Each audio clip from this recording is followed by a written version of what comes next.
Coming up on Market to Market, a White House task force convenes in the Heartland to prepare a response to climate change. And farmers work with urban interests to improve water quality in a leading agricultural state. Those stories and market analysis with Naomi Blohm next. Funding for Market to Market is provided by Grinnell Mutual. You think differently about a customer when you stand in the middle of his dreams. We work to make sure you get covered right. Grinnell Mutual, a policy of working together. Information on finding an agent near you is available at grinnellmutual.com. And by Sukup Manufacturing Company, offering a full line of grain drying and storage equipment and steel buildings. Sukup Manufacturing is on a mission to protect and preserve your crop and the tools that produce it.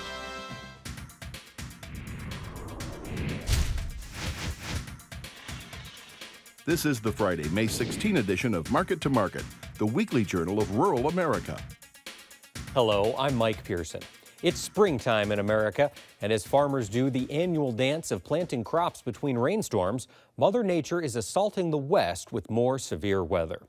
A powerful storm dumped more than 3 feet of snow in parts of the Rockies this week, while Santa Ana winds fanned the flames of early season wildfires in California. A blaze near San Diego prompted more than 18,000 evacuation notices Thursday as a fire raced through brush on hillsides.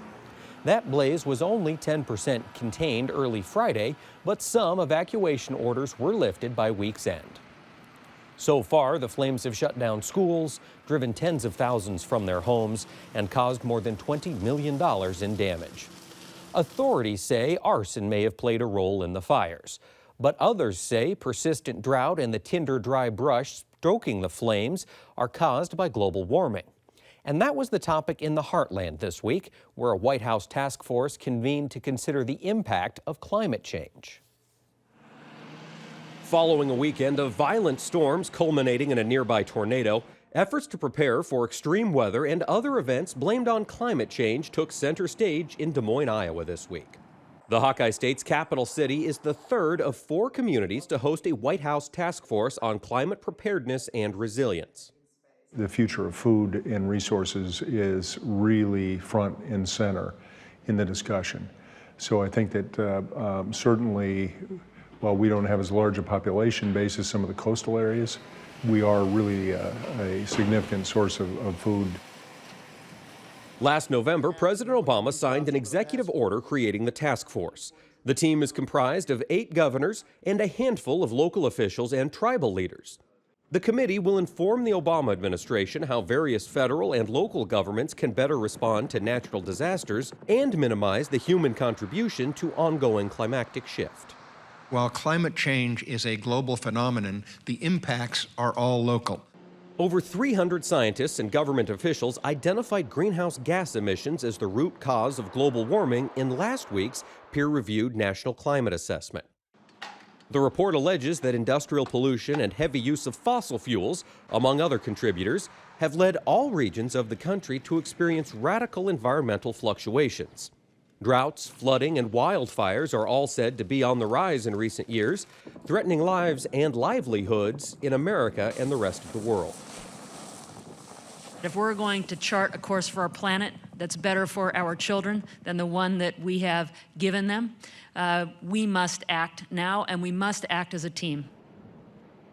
While so-called green power sources like wind and solar have been hailed by environmentalists as the remedy for both climate change and energy insecurity, critics insist such measures are not ready for prime time. Several conservative voices caution that a move away from coal and oil, along the backbone of the U.S. energy portfolio, would cripple the economy. And with the advent of hydraulic fracturing, previously unreachable sources of oil and natural gas have been extracted from American soil, putting the U.S. on pace to become energy independent by 2020. We need to look at the tax structure because an awful lot of the fossil fuels have been given tax incentives through the last 100 years or more to keep doing what they're doing. The long and short of it really comes down to this. It involves principled and informed regulation a word that we don't want to hear, but I'm really glad that my doctor is regulated. I'm really glad that there's speed limits. This week's summit took place at the World Food Prize headquarters on the banks of the Des Moines River. And last spring, the city of Des Moines found itself at the crossroads of agricultural bounty and environmental degradation as record nitrate levels in the city's primary water supply exceeded EPA standards. Officials pointed to farm runoff as the culprit, but they say proper enforcement of environmental mandates at the federal level would allow for appropriate balance between water quality and agricultural prosperity. We really respect the men and women in agriculture. I think they have already shown us how they are good stewards of the land and the water. More and more sustainable agriculture, no-till agriculture. And it's very important that all of our water we take good care of. And a fellow who used to live along the Mississippi River more than 100 years ago, Mark Twain, he said, "Whiskey's for drinking and water's worth fighting for." Water is worth fighting for in Iowa, which typically leads the nation in corn production. That kind of abundance, however, would be difficult to achieve without plenty of rain and fertilizer. But the same chemicals used to produce bountiful crops could threaten the environment if they meander into local waterways. And that's become a growing problem in the Hawkeye State. Last year, nitrates in at least 2 Iowa rivers exceeded EPA limits, prompting the Des Moines Water Works to run its nitrate removal facility for nearly 3 months. This year, the pollutants are nowhere near the levels recorded in 2013. But environmentalists continue to blame agriculture as the primary source of the problem. Increasingly, however, growers and environmental watchdogs are working together to protect and improve water quality. Paul Yeager examined some of their efforts earlier this year and discovered things appear to be changing for the better. In 2013, Iowa recorded its wettest April in 141 years. Nitrogen not absorbed by crops the previous year meandered its way into local waterways and streams as runoff. And the 2 rivers that supply water to Des Moines, the state's largest city, contain record levels of nitrates. By law, the Environmental Protection Agency requires that drinking water contains no more than 10 milligrams of nitrates per liter. But the Raccoon River tested at 24 milligrams per liter last spring, while the Des Moines River contained 18. And the person responsible for maintaining safe drinking water for 500,000 Central Iowans points the finger directly at agriculture as the source of the problem.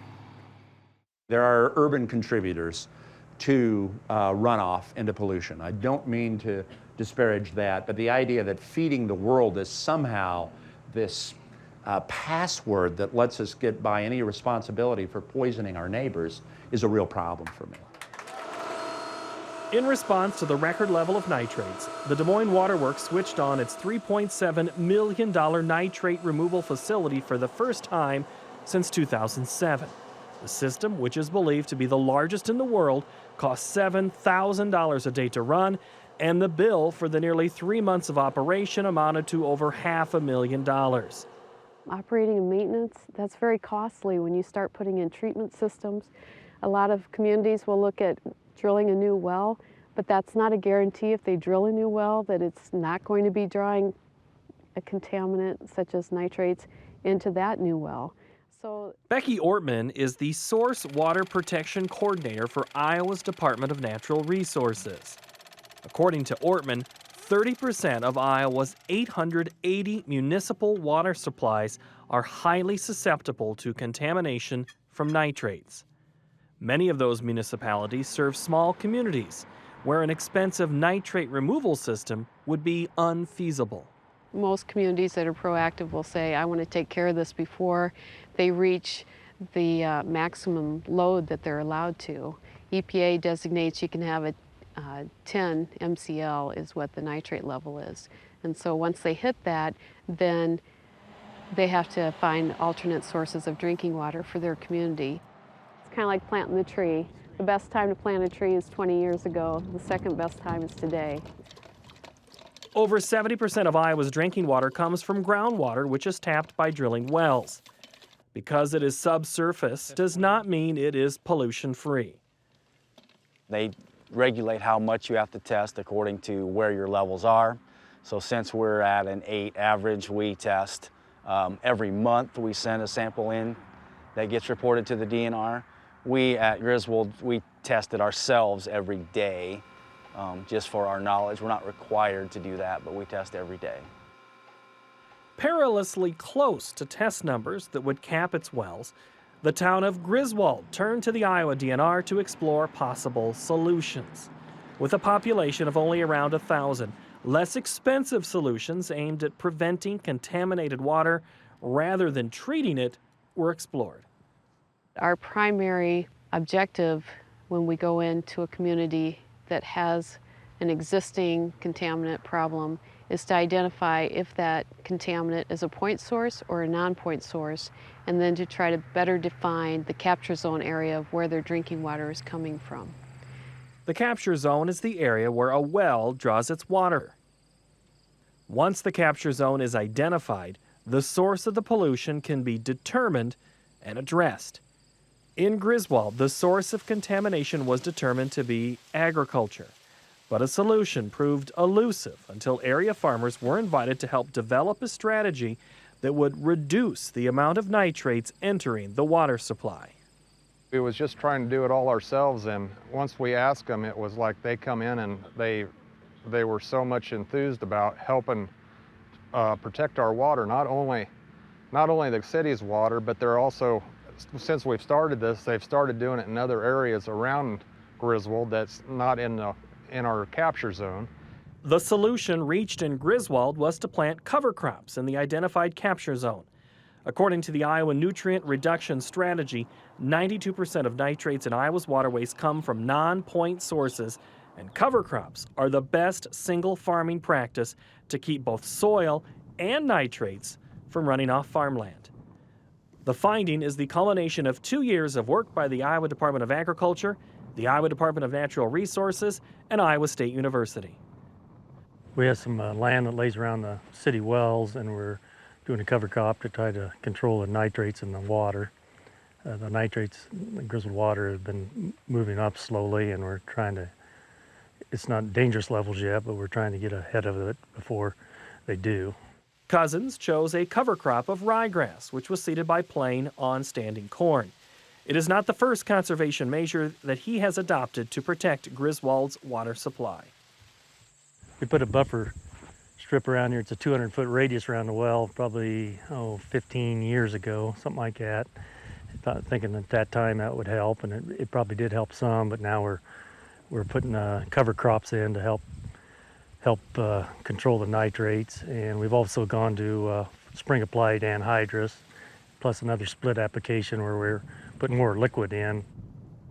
There are many solutions to the puzzle of how to protect municipal water supplies. Next week, we'll look at some of the alternative cover crops farmers are planting, as well as other conservation practices employed by rural communities to keep nitrates out of their water. For Market to Market, I'm Paul Yeager. Next, the Market to Market report.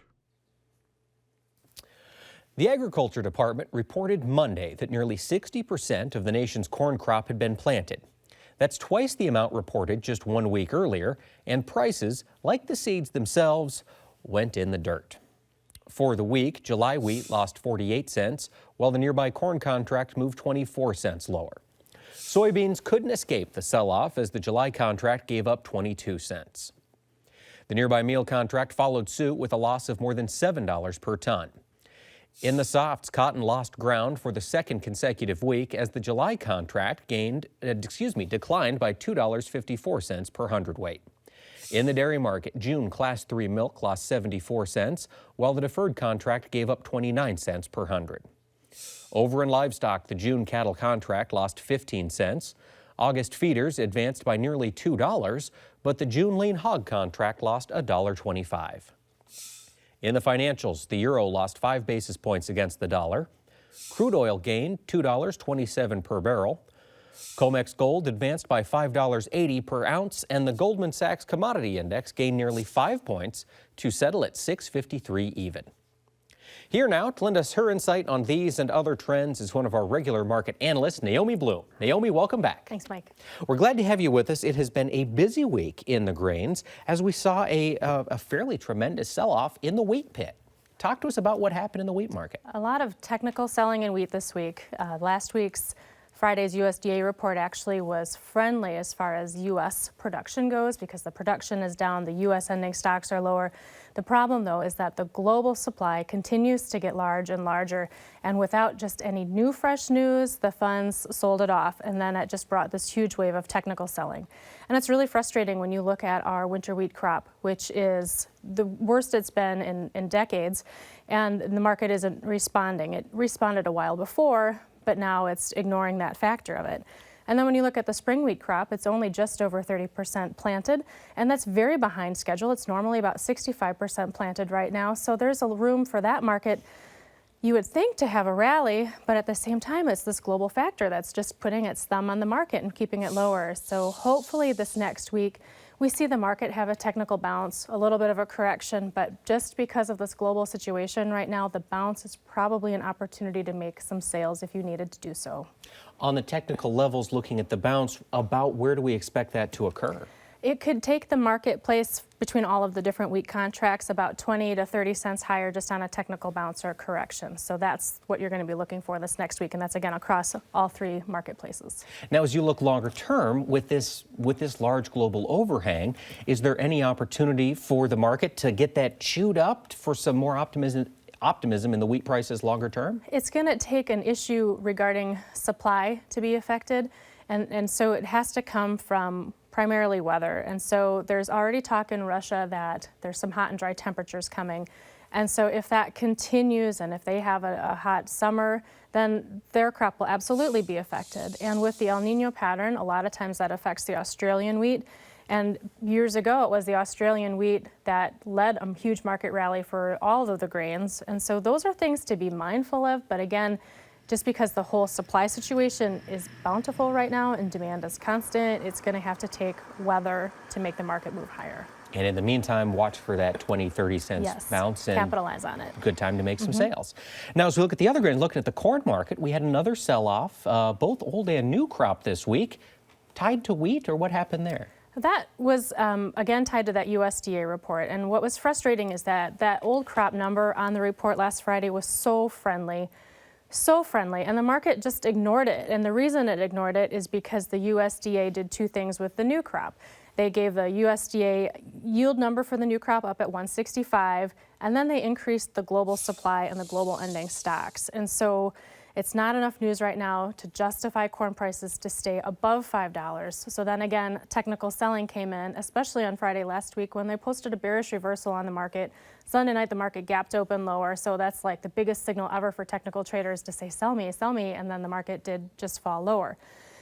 But going forward, what is important to keep in mind is that if the weather going forward isn't wonderful and that yield goes even from 165 down to 162, that makes carryout go from the 1.7 number down to 1.4, and that absolutely justifies corn to get back above $5.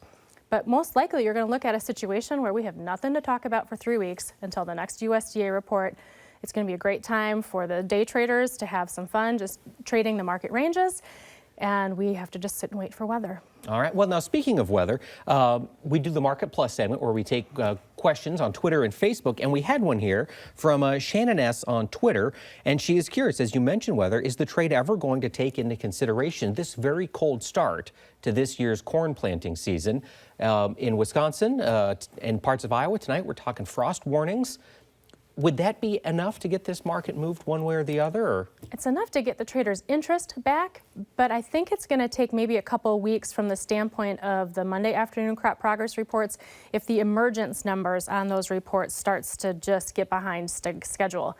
Then the traders are going to start to pay attention again. And then that affects the June USDA report because maybe we'll see that yield number go from this huge number of 165. Maybe it'll creep down just a little bit. So watch for it on the crop progress reports. All right, now for this next 3 weeks, as we're range bound, $5 look to be the upper end of that range? It does, and so we'll most likely seeing it stay between $4.60 to $5, which is a big range, but at the $4.65 area, there's big support from the 100-day moving average and the 200-day moving average, and then that used to be resistance from years ago or months ago, so that's a really good support area now. So take advantage of those ranges. You could strangle the market as far as sell some calls, sell some puts, and take advantage of time. And on the upswings, do make some cash sales, because if we don't have weather issues, then you want to absolutely take advantage of it now. Certainly. Without a weather event, it is going to be a big corn crop. Yes. All right, now let's take a look at the soybean market. Sell-off continued, a little more so on the old crop than the new crop. Was there any other major news on the old crop soybean side? Not as much. The old crop situation still is friendly, but again, the technical signals, it posted a double top, a bearish reversal, so we had a lot of technical selling going on right there.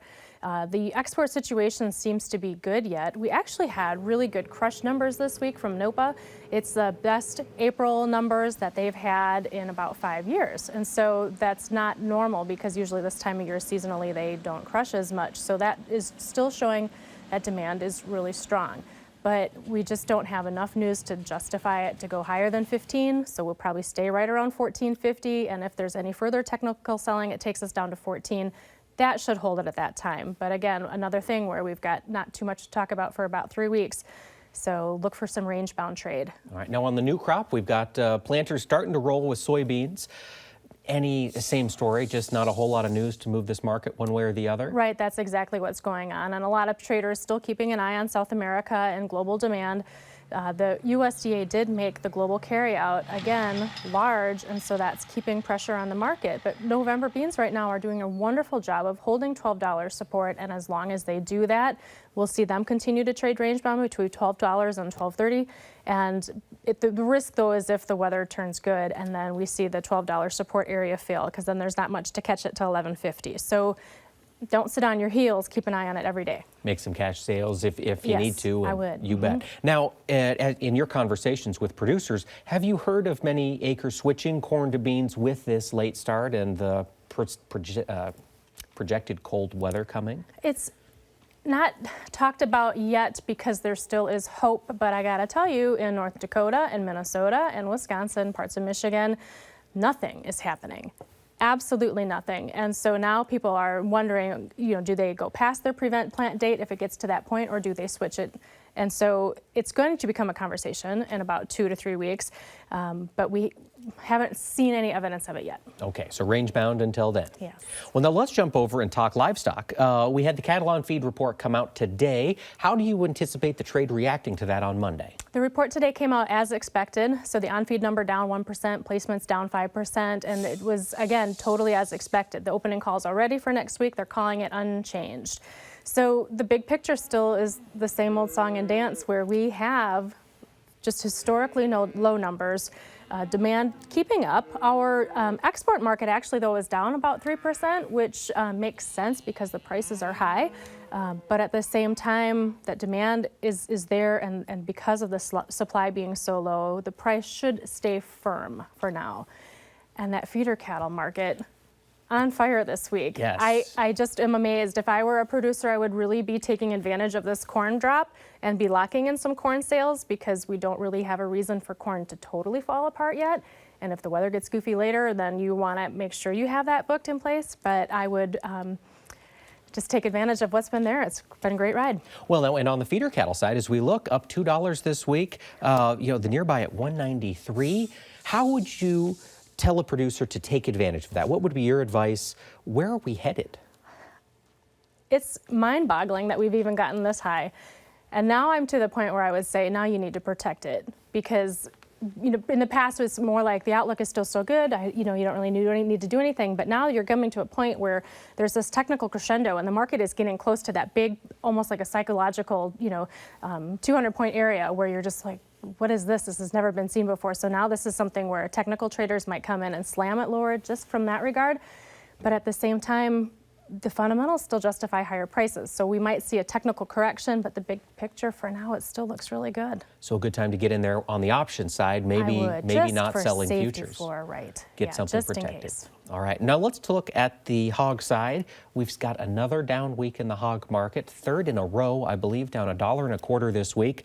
What's happening in the hog market? Is it demand that's trailing off? It's not demand. It's that these hogs coming to market are linebackers. They're huge. They are just heavy, heavy hogs. And so the supply right now is ample for the June contract. And that's why you've seen the June contract work its way lower. But if you look at summer months, August is actually trading at a $10 premium than it normally would. Normally it trades at about a $3 premium to cash.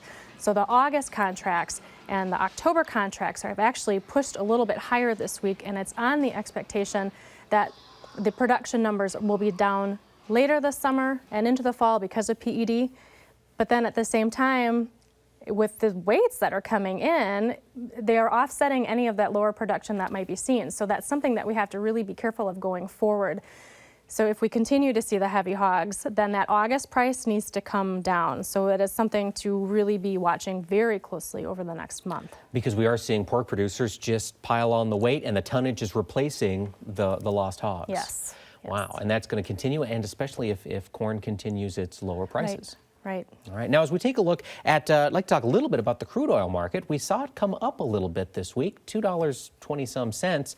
What was driving that? It looks like we've got a little bit more stability, and yet up it went. It's the most bizarre situation. It's a little bit of global circumstance along with demand picking up. I think people were a little excited that the U.S. had some good data this week. The stock market went higher, but I don't think it's anything that's going to continue, but at the same time, we don't see it fall apart. So look for crude oil to stay range bound, probably for a few more weeks at least. All right. Well, thank you so much, Naomi, for being with us. You're welcome. Thank you. That wraps up this edition of Market to Market.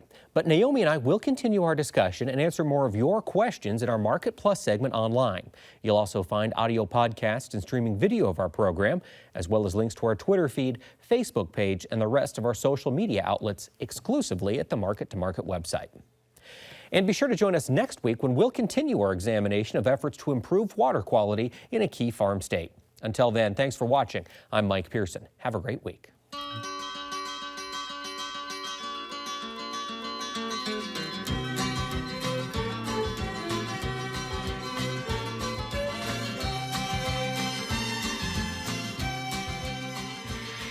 Market to Market is a production of Iowa Public Television, which is solely responsible for its content. Funding for Market to Market is provided by Grinnell Mutual. You think differently about a customer when you stand in the middle of his dreams. We work to make sure you get covered right. Grinnell Mutual, a policy of working together. Information on finding an agent near you is available at grinnellmutual.com. And by Sukup Manufacturing Company. Offering a full line of grain drying and storage equipment and steel buildings, Sukup Manufacturing is on a mission to protect and preserve your crop and the tools that produce it.